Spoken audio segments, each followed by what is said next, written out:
So the Super Battleships finally released on live server yesterday, and what an event it was. It's a pretty good time for the Super Battleships or for the cruiser players looking to farm massive amounts of damage.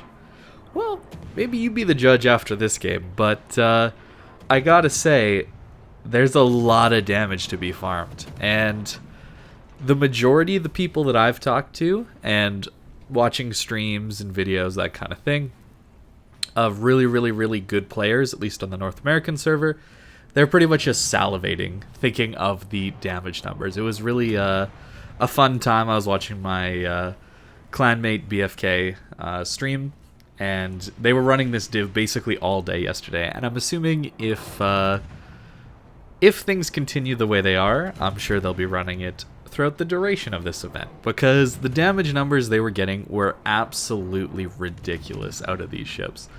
The goal, of course, is to get all the damage on one player's ship, right? So he's running a division of 2 destroyers and the best damage dealing cruiser they can possibly have, and it's really cool. He's actually doing it with his community. So you convert channel points on Twitch, and you can buy yourself one game in this division, and that's what this game is. This is actually Sinistar from GGWP, and of course it takes some pretty amazing coordination and skill to be able to pull this off. So they're all talking in voice comms about what they're going to do next and how they should play it, and they did a really, really, really good job. So not anybody can do this. I'm not saying that Super Battleships are crazy weak, because this is possible. I'm just saying that this is something that if you're gonna play the Super Battleships, you might end up running into, and it's a little bit scary. I gotta say, a tier 11 battleship, a beast. They're called Super Battleships in grand battles. What would happen if carriers weren't allowed to exist, or at least they didn't, see more use in history? Where would battleship design go, right? And then in this game, they just get farmed out by a little cruiser with tiny little 127mm guns. Of course, they're exploiting the weakness of the super battleships, which is fires, right? They take a lot of fire damage, and because they're so big, you're almost guaranteed to land shells on target, and you're gonna just see as we go throughout this game the damage number ticking up pretty quickly. I wanted to show you this game specifically just because of how crazy it was. So big thank you to Sinistar for providing this replay to me. So if you were hoping for a video of me playing these super battleships, don't worry, that'll come yet. I'll likely be playing them throughout the weekend. And next week you'll see some videos on these super battleships on the live server. We'll see if anything changed, and well, go over some more things that I hope come to the live server. Honestly, I do think the super battleship concept is cool. I think activating a bonus after some accurate shooting is a really, really cool mechanic, and I do hope they come to the live server. I doubt Wargaming actually end up putting the Satsuma and Hannover into the game on the live server. I'm hoping that some of the mechanics of the ships come to the live server, though, to some of the ships, right? Imagine the German battleship line and maybe the premium American battleship line get access to the Hannover's ability to get more range and accuracy for a short time on their secondaries. I think that'd be cool. Bring secondary battleships back just a little bit. I think I would probably prefer it be a consumable, more like on World of Warships Legends, where you pop this consumable, it's active for 30 seconds, and you get better reload and range and all that good stuff. Just like the Hannover, except it be a consumable. That would be neat. In Legends, it doesn't give you more range, it just increases the accuracy and the reload, I believe. But the range increase for short time is very interesting to me. But back to the game. The goal, of course, is to farm. Get as many fires as possible. Rotate fires on as many battleships as possible. And the really nice thing about this division is that it takes up almost every non-battleship slot possible, right? Of course, the mode is 9 versus 9, so there's less health overall. A 12v12 mode, obviously, you get 3 more ships, and that results in a little bit more HP. I'm actually not sure on the complete breakdown of how much these super battleships add to the HP pool, maybe counteracting those 3 extra ships. But nevertheless, the damage numbers are pretty impressive that I've been seeing out of these games. And of course, one of the issues with farming damage in random battles is your competition. We're seeing less and less battleships played overall in random battles. At least on the NA server, I'm finding that I'm in less and less 5 battleship games. There's a lot more 4 or 3 battleship games, the odd 2 battleship game. They're slowly becoming more common, where you don't see as many battleships, and it makes it more difficult to get these crazy games. So being guaranteed at least 5 battleships, and 3 of which are these super battleships, definitely can result in some pretty amazing games. So you can see the strategy is to go wherever the enemy team is pushing with their battleships, smoke up the cruiser, and then the destroyers do the spotting, scouting for torpedoes, that kind of thing, and then the cruiser player has to do a really good job of hitting their shots. Something like a Colbert, it's not easy to aim with this thing. And rotating fires, of course, is very important. So being able to hit multiple portions of the ship, not the easiest thing to do, and they do a really good job this game, getting quite a few fires later on in this match. As you can see, there's only 7 fires, but a lot of alpha damage has been done already. And I believe a lot of these super battleships ended up just letting the fires burn. I'm not sure why. Of course, you can never know who you're playing against in these game modes, so it's possible you're playing against some people that aren't very good. Just like random battles, though. I wouldn't use the excuse, or I wouldn't say that this game isn't valid because, oh, you're just playing against bad players. Well, that happens in a lot of different game modes, right? Random battles, it's random completely. You can't control who you fight. And a lot of times there's just going to be players of all skill levels in these games. And I think Grand Battles is exactly the same. So I would see this game and the damage that comes from it as quite impressive.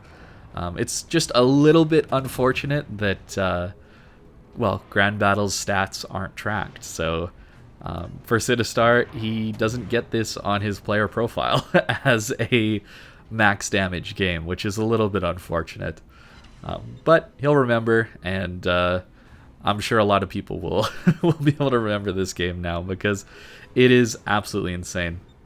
You can see the division is all that is left. Everyone else on their team has died, and they've got 5 more ships to kill yet.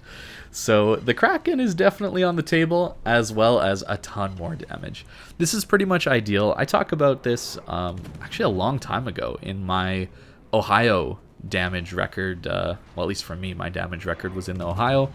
And I made a video about that a long time ago, before my channel really blew up. And I talked about how you get big damage games. The main thing is you need to get lucky with the matchmaker. You need to have a really, really bad team on your side that allows you to farm out the enemy team. But the enemy team also needs to be not very good to the point where they don't just kill off your entire team and end the game too quickly. It's this perfect balance of the enemy team being slightly better than your team, but you are doing the carrying for your team. That is the ultimate game for farming out damage. And of course, the other thing is controlling caps. You need to control the point tick. As you can see, they've done a great job of that so far. Only 500 points on the enemy team, and the friendly team has 400 points. So there's no risk of losing or winning this game too quickly. They've balanced the game well. There's a lot to think about when it comes to intentionally farming massive damage games. So up to nearly 300k at this point, and still a lot more on the table, which is so crazy. These high damage number games are just incredible to watch, and just to see how much work the players have to do just to get maybe a win, maybe a loss out of these games. So if you're looking to do this yourself, the destroyers that you want to bring are destroyers that are good at spotting and killing enemy destroyers. That is the main goal of the two destroyers, as well as have solid smokes. So having a Friesland is very, very good. The other really nice thing about bringing a Friesland is that it's a tier 9 ship, and generally, at least in random battles, I've been told that the goal of this division is to bring you into some tier 9 games, or at least bring a few tier 9 ships into the game, and that generally results in better matches. And they've been doing enough of these farming divisions that I would trust what he's got to say. It seems to work out pretty well. Apparently bringing a Småland isn't a bad idea as well, because you get the radar to kill DDs, but then you don't get smokes as much. But maybe you're running something like a Smolensk, where the Smolensk can smoke itself up, and then when that smoke runs out, you have the Friesland come by and smoke up the Smolensk again, and then they just kind of rotate like that. Legendary mod Yu Yang can be a good option as well. The smoke downtime is only around 7 seconds.